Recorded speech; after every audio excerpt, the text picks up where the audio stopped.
Welcome back once again to When I'm Not Podcasting. We're going to talk about the TikTok Silhouette Challenge. Dozens of videos on YouTube are showing people how to remove the red filter and reveal posters' bodies. Oh, forbid! Lauren Strapagil from BuzzFeed reports on the story. And the trend started as a form of empowerment, a way for people to feel sexy and good in their bodies. But because everything is terrible, some people have found a way to turn a feel-good trend into depraved gratification.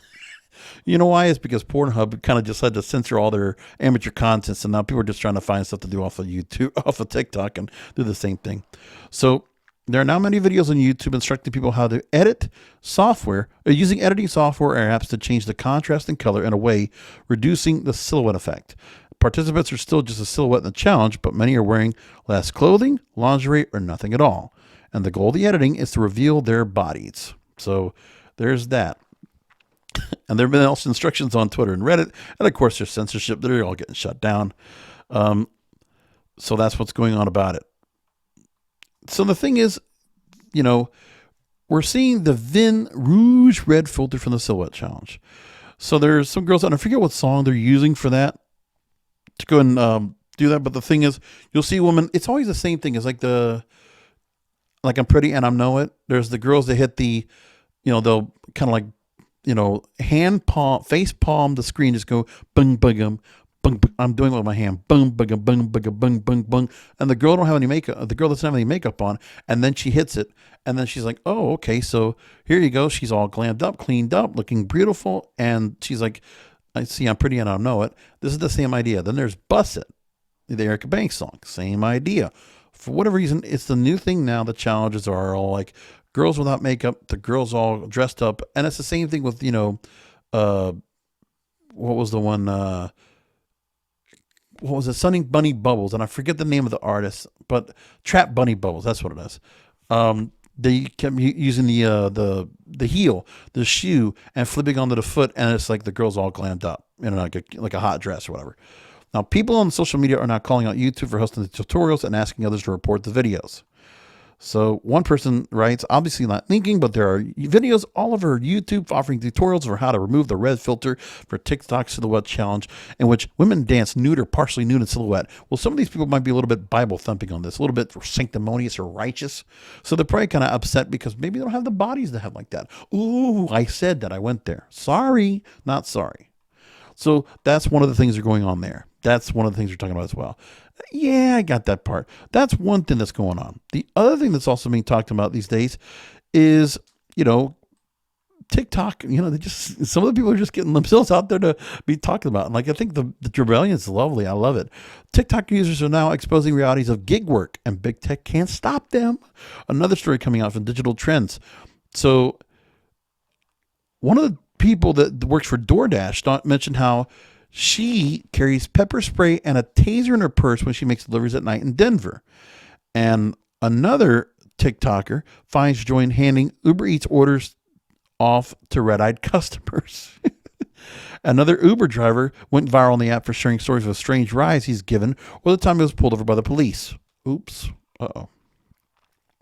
Thanks to accounts like these, which document the horrors, joys, and sheer boredom of what it's like looking for a big tech platform can actually entail, the veil of mystery surrounding gig economy work has largely been lifted. No, it's not true.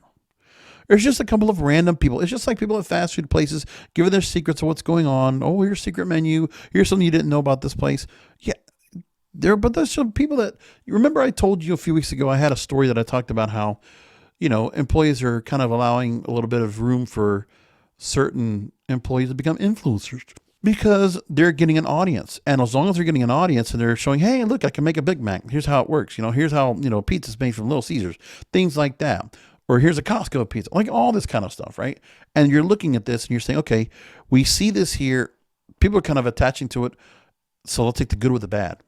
Now, the whole point is that are some of these companies going to be worried about the negative tails of low-paying gig work and worsening labor conditions associated with their business? Well, it could be, you could say that. But again, for all these people to go and police themselves, part of the fun is to get them out there to go and talk about stuff. And again, these are very isolated issues. It has to be. You're not seeing on your FYP or For You page over and over and over stories like this. No, not right now. No, I'm all on my FYP. I see stuff about the GameStop and Robinhood stuff. I see that all the time. Oh my God, I can't get away from it now. But anyway, there's that there. But now as unemployment rises due to the coronavirus pandemic, Gen Z millennials are taking part in the gig economy more than ever and harnessing the power of TikTok to share their stories in a show of force too great for any press release to be able to refute. So one person who drove for Uber said he turned his daily job into a series of entertaining, hilarious videos. November 14th posted a storytime style video recapping one of his more bizarre rides. He picked up a woman and the vibe was immediately off, chatted until the woman said he reminded her of her ex-husband, who was very talkative, but she said it in a way that was not so nice and included expletives. The video went viral and it got over 2 million views. And then Gunby said that, quote, I would think I was so shocked about what came out of her mouth, I had to share it. The world needs to hear this. If I had to go through it, you need to go through it too. Okay. This is not everybody. And again, you have to remember, like for a customer like that, I've never had a customer that belligerent, but when that happens, okay, if you're an Uber driver, first of all, there are safety features. There's a safety button on the app. If you feel like you're in danger, feel like there's something wrong. Okay. Or you could just stop the damn ride, put that person in a very safe place and move on and cancel the ride. Okay. If I had that, I would just cancel the ride, refund the rider and get the hell out. That's what I would do. But anyway, here, story like this, some people just, they just like the drama. They just live for it. They just crave for it. I guess it's just the kind of indifference that I don't have, but that's one of the things. And of course, a story like this will go ahead out there and this will just get somebody like an Uber to get some bad rap. And again, I don't mind talking about the good and bad of Uber. I got another story I got to talk about later on about them now including more alcohol in their services. But I digress. So one is an Instacart shopper. Another story. Her name is Amanda Campbell, age 20. She posted about her gig and racked up views. She says, I was going to Costco for the first time and I was so excited to share my Costco experience more than anything else. So this was a good one. And the receiver got more engagement than any clip she posted. 92,000 views, 22,000 likes, overwhelmed by the big response.